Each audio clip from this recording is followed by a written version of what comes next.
Hey, Johnny! Hello everyone, my name's Johnny. I decided to do a video today on detailing boats. I like to detail things. I do it on the side. I used to do it professionally for a little bit. But now I just kind of do it on the side, a little extra income. So I decided to bring you a video of this 17-foot Sea Ray. You can see that it's been out in the weather for a little bit. Trailer needs a little love. The boat just needs a little love in general. I mean, beautiful boat. Sea Rays usually turn out to be pretty good boats, at least in my experience. So again, it's probably about an 80s. I didn't ask the owner. He just wanted me to come by and give it a good detail. He planned on selling it, which is kind of funny because the boat sold before I was done detailing it. So I'm not very good with camera work yet, as you're going to tell throughout this video. It is a very long video too. I apologize for that. I went ahead and did the starboard side tow rail.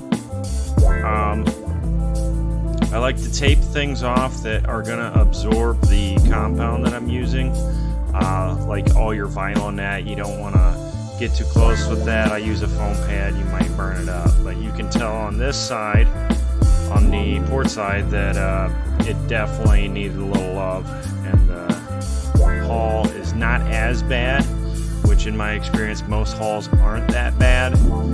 They don't get as much ultraviolet light, which causes the oxidization of the clear coat, so they tend to come out a lot better.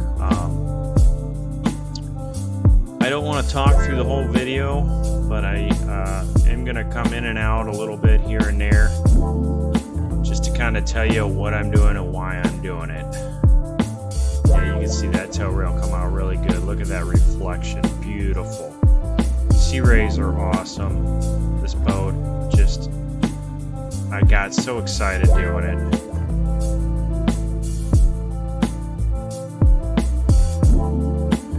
Alright, sometimes when I don't have access to a hose, I will take your inexpensive glass cleaner.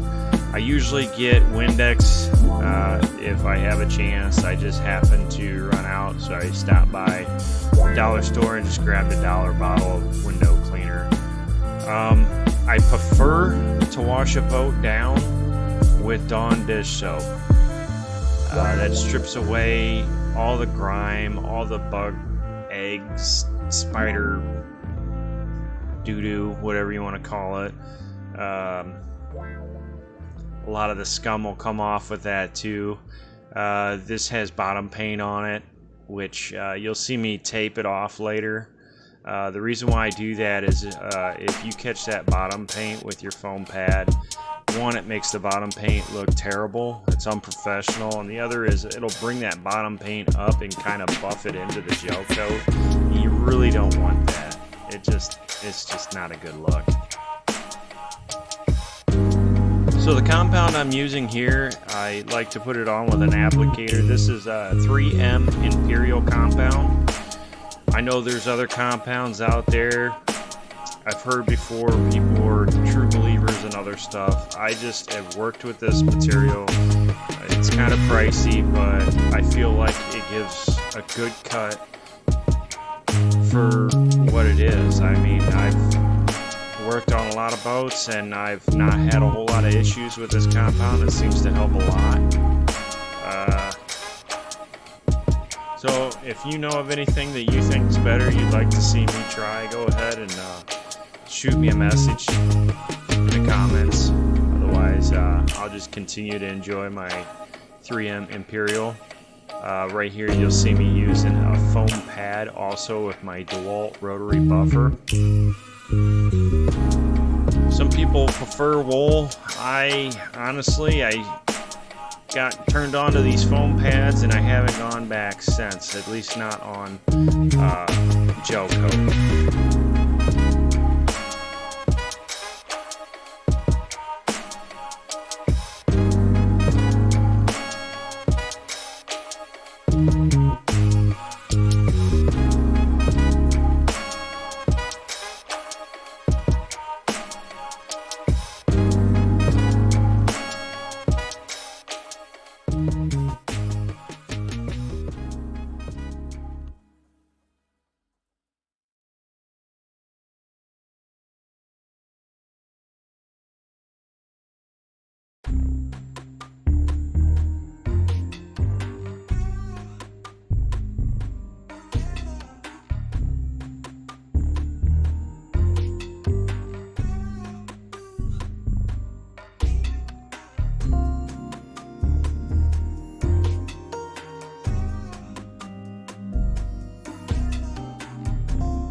Yes, folks, it's very important that you tape off the bottom paint.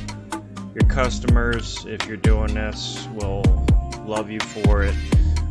If you're doing this for yourself, which it's not that hard, it just takes a little finessing. You got to take the time.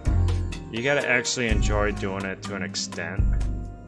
You got to know what you're looking for, but save yourself the hassle. Just tape it off. I get a generic, I shouldn't admit this, but I get a generic blue tape, painter's tape, whatever you want to call it, masking tape, from Dollar General around here. I just buy whatever's cheap.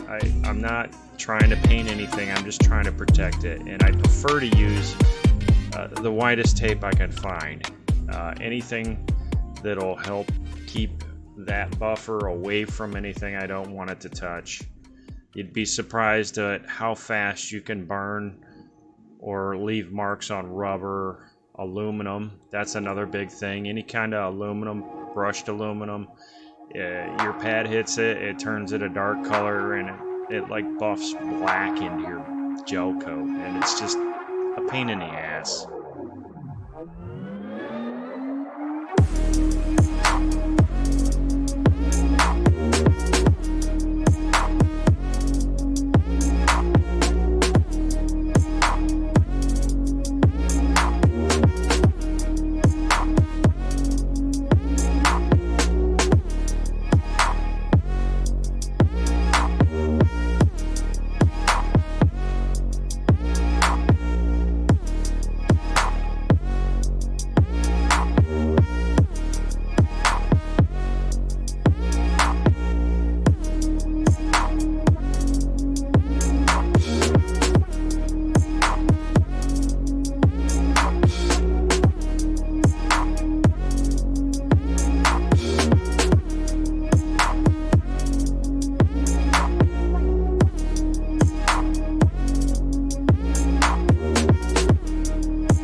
If you've never used a rotary buffer, one thing I wanted to point out, if you notice that I'm actually only using half of the pad at a time. I'm actually keeping the buffer slightly on an angle. I'm trying to get as much surface area, but I don't want the pad flat. Anyone that's ever used a rotary buffer will tell you that you put a flat pad on there, you're probably going to swirl it. That's when the sun hits it and it makes kind of a psychedelic mark, if you will. It's not very flattering.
Folks, for some reason my camera decided to fog up here. I don't know why. I think it's because it's a GoPro and it's got it in, I got it in one of those protective cases.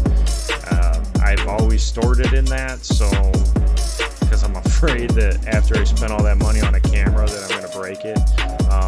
Anyway, I cut to the finished product. You can see a big difference. Look how that mirrored out. Oh, beautiful. All right, we're working down the boat a little more here.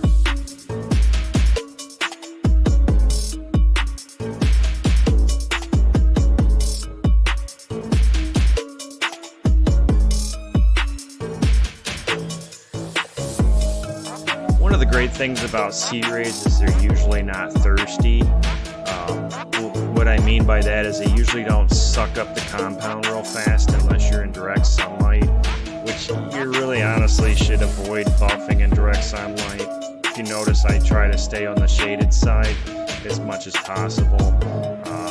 If I can get under something where I'm shaded, I'll buff there instead.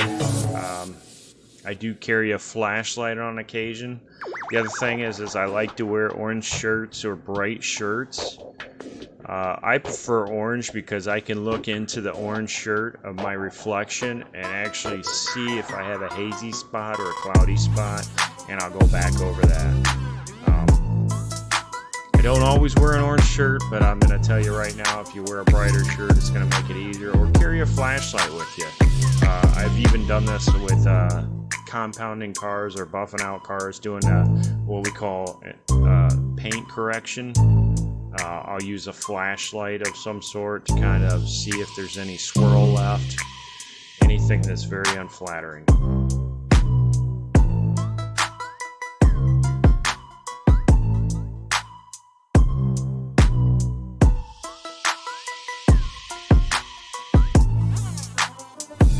The great thing about gel coat, if you've never buffed anything, is it's pretty forgiving depending on the make and model of the boat. Not all boats have the same gel coat.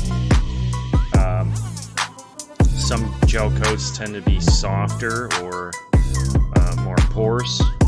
Sea Ray, for some reason, they've always seemed to have a good gel coat. It always seems to come out really easily.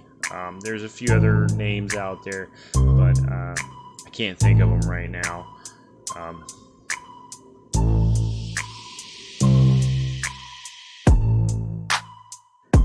If you keep about a nickel size drop on your applicator and then you try to spread it out pretty good. The technique that I like to use when I have the room is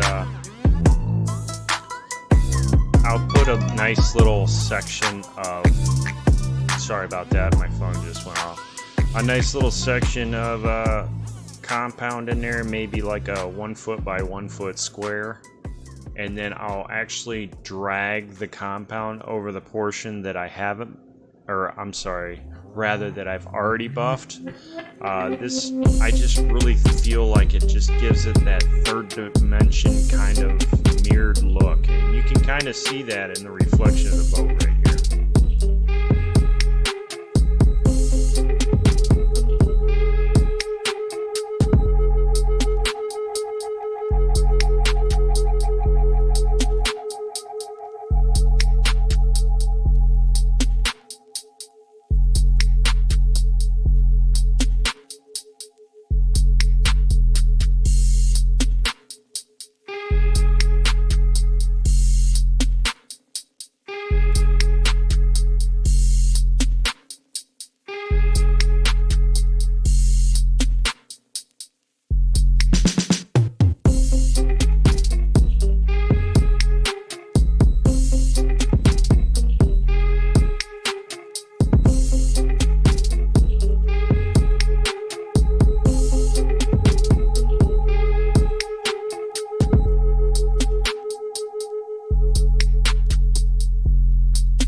It's not a game, it's a rage thing.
So one thing I want to say is you got to be careful of these emblems.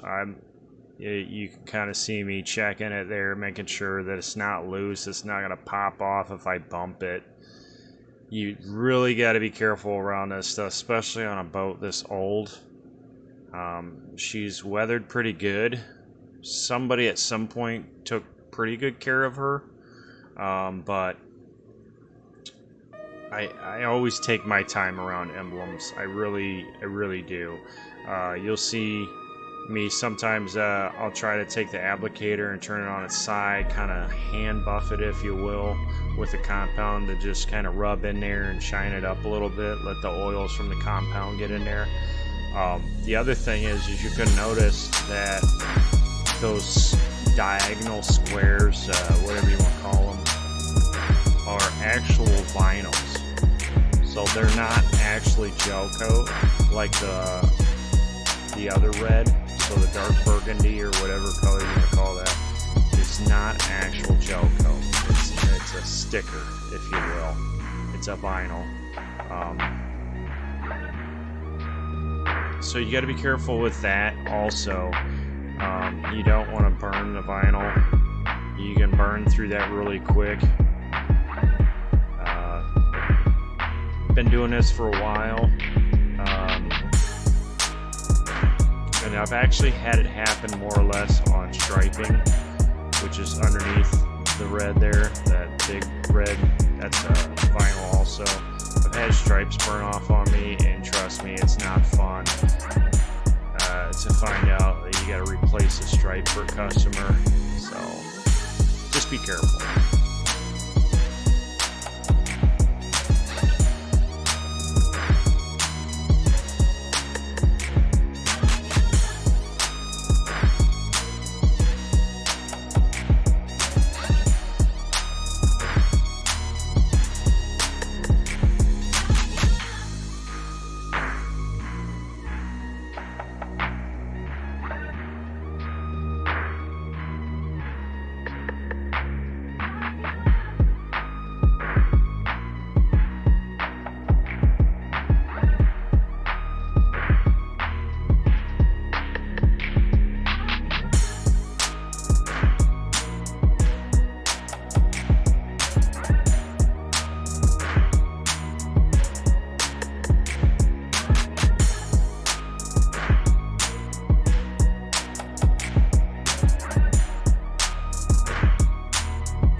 not a game, it's a rich thing.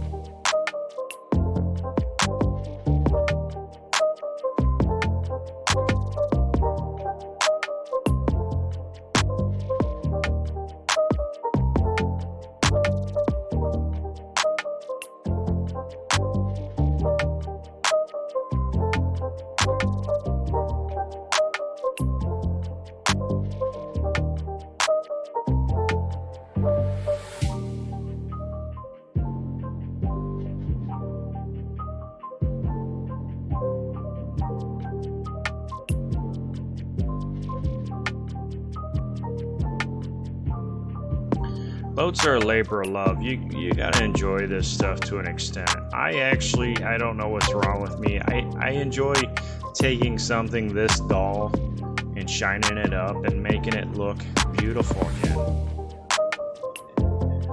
It's just rewarding for me. It's relaxing, and it helps that I make a little bit of money doing it. I do a lot of boats for this gentleman. A lot of boats locally. They're usually smaller boats. I do get a few bigger boats, but this one I just happen to charge $20 an hour. It seems to be pretty. I'm sorry, not.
Speaking of stuff that you should tape off, we have one of these little drain portholes here. I like to tape those off because when they get older, or even when on newer boats, if you hit those with the buffing compound, sometimes they'll leave marks on it. It's just ugly, you know. Don't do it. Just tape it off. Take the time. You get a roll of tape at like Walmart, the wider tape for like $2, $3 a roll, and you'll do a couple boats with it. It's just worth it.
put a little bit of compound on my finger and I rub it in real good. Kind of blends it in. You're not going to be able to get in all those nooks and crannies. It's just impossible.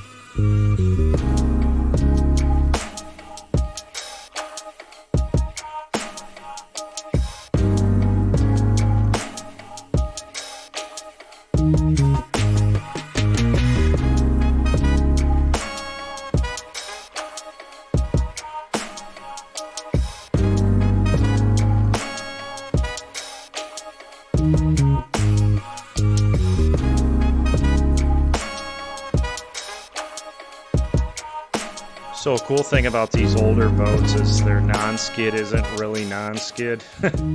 I mean, it's textured, but so when I come into something like this, I know that most people aren't going to go out on the bow unless they're trying to tie it off, and it's a little boat.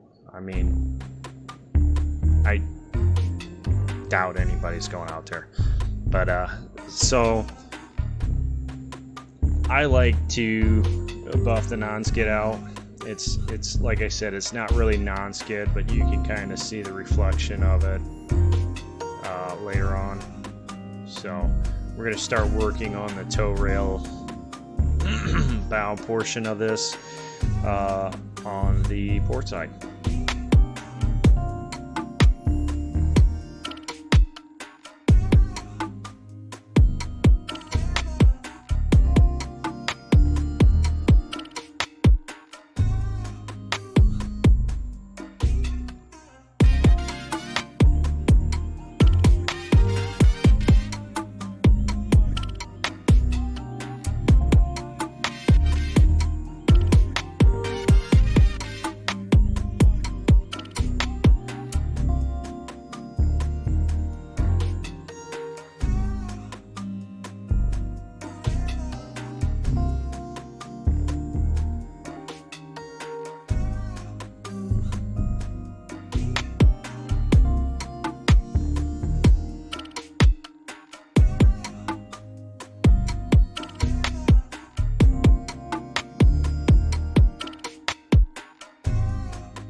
Yeah, it's a rich thing.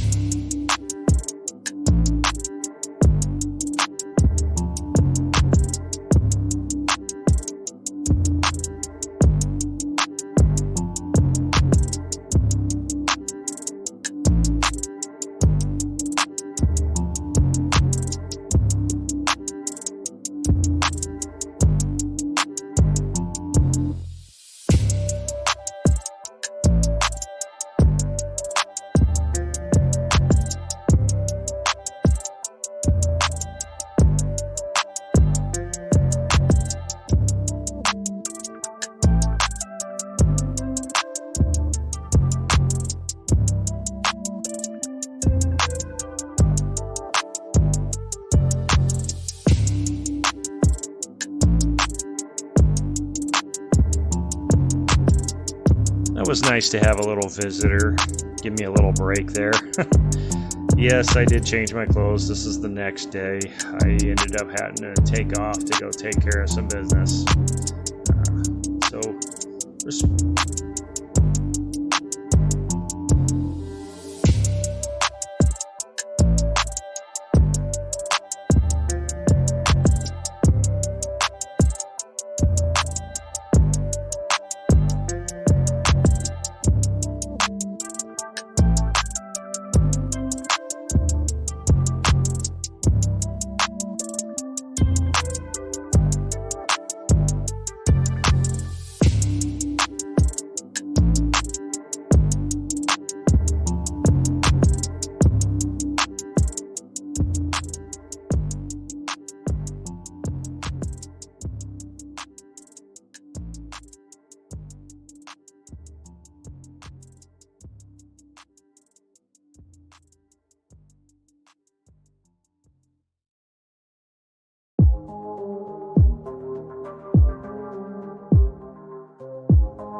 It's not a game, it's a rich thing.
turned out really, really beautiful. Really gotta love that pop. It just glassed out really good. Really shiny. I love it. Sea rays, they seem to come back really good as long as they've had a little bit of love. Definitely not the worst boat I've ever dealt with. Definitely not the best boat I've ever dealt with. I did not really get any footage of me detailing the transom. Kind of ran out of battery, so it is what it is. Plus, younger couple pulled up. They loved what I was doing with the boat, and they actually bought it that day. So the gentleman that I was doing this for was very ecstatic. He was very appreciative, and it's just amazing what you can do with a little bit of compound. And I did wax this with Call Night Wax. I prefer to use that brand. I know that McGuire's makes a pretty decent wax too. There's a few of them out there. It's just the one that I prefer to use. If you'd like to see more of these videos, please subscribe and like this video. Also, leave in the comments if you want me to do kind of a tutorial on how I detail. I will say that there are a lot of professionals out there that may disagree with the way I detail. The one thing we got to remember is everybody's a little bit different, and what works for you is what works for you. So please like and subscribe. It helps me to bring more content and lets me know that this is worth it. Thank you. Have a great day.